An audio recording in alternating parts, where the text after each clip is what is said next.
Hey everybody, it's your hospitality friend Glenn here reporting from the show floor at the Hospitality Show. I want to thank our clients Unifocus, technology that drives value. Check them out at unifocus.com.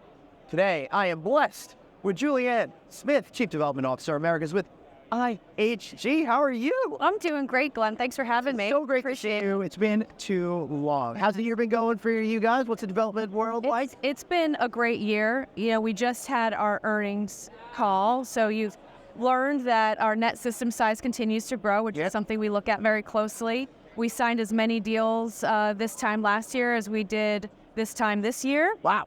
Other way around, but and that's strong for us considering all the headwinds relative to the financial markets, how expensive everything's been to develop. It's been a very strong conversion market for us. I'm glad you. My next question was going to be, so you must be doing a lot more with conversion then. But before we get into some of the specifics of conversion brands, I'm curious as to, are the deduction of interest rates helping at all with new construction? What does that look like in your universe, and what would you like to see happen? I do think there's been sort of a release of tension among the development community. I hear that folks are feeling a bit more relieved that we're not continuing to go up on the interest rate side. That's not necessarily opened the floodgates in particular, but I think it's taken the pressure off a bit. I do believe that we'll then again see a spur in activity after the election's over. I think there's still thoughts of what's going to happen regardless if it comes into power. So it's possible that this is going to run after the election. We don't know what's going to happen. But the one thing that always surprises me is people always say, we can't do anything until after the election. I'm old enough to be in the sixth or seventh presidential election, and I'm old enough to know nothing ever changes.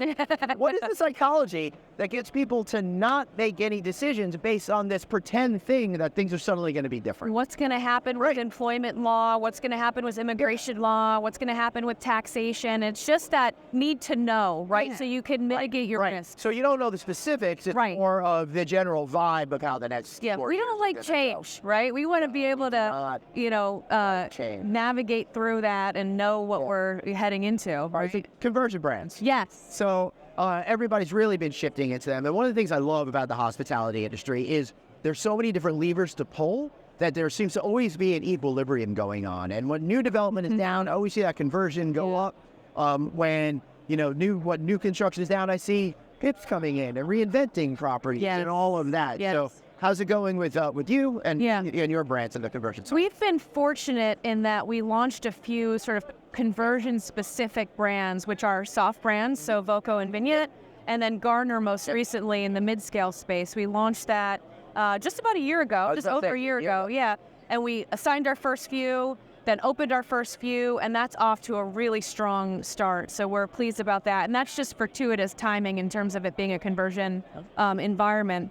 So that's been great. This isn't necessarily a conversion brand, but we opened our first Regent in the market last week, the Regent in Santa Monica. It could be a conversion brand. Absolutely. Oh, so those of you who don't know, Regent is a really storied luxury, fancy brand over there. And now you have one in Santa Monica. We do, and it was a conversion of a former Lowe's. Strategic Hotels bought it. They're one of our allied partners and owners in our system already, and they just pulled off an amazing, spectacular renovation. They closed it. They turned 2 rooms into 1. Wow. Have exclusively suites. The majority of the rooms are really nice-sized suites facing the Pacific Ocean. It's just fantastic. So what is the point of view of Regent versus Intercontinental? So Intercontinental sits a notch below Regent. Regent's really your upper luxury brand. Intercontinental focuses a bit more on meetings.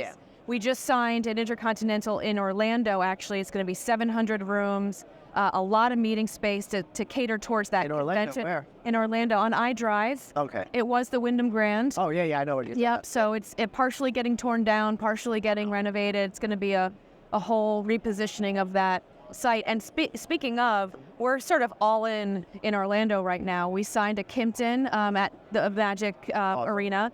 We signed that Intercon I just said, and we signed a dual brand Even Staybridge, which will be a ground up development on a piece of dirt that we owned, actually.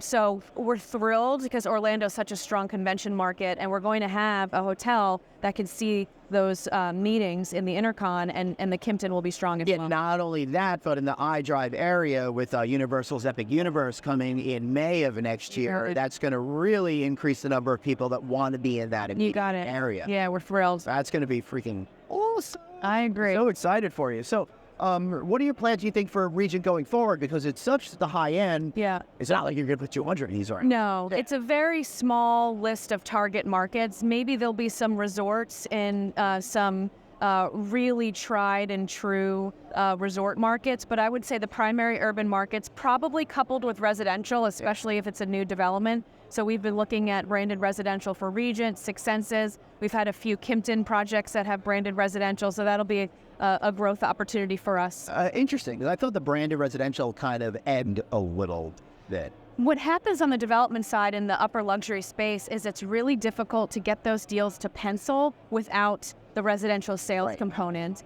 And the folks who buy those units really enjoy living in the amenities that a hotel like that offers. So that'll continue on. Yeah, fascinating. Yeah. What are you looking forward to most next year?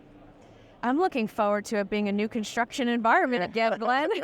That'd be pretty exciting. Yeah. I mean, we've launched 6 new brands in the last, I think, 6 or 7 years, and we're beginning to stabilize some of those in terms of growth momentum, which I'm really excited about. All the seeds we've planted, we've been watering them, and I'd like to see them continue to grow. Beautiful. Well, I've got more questions I can ask, but that is just too beautiful, and we got to put a button on it. Hey, that's Julienne.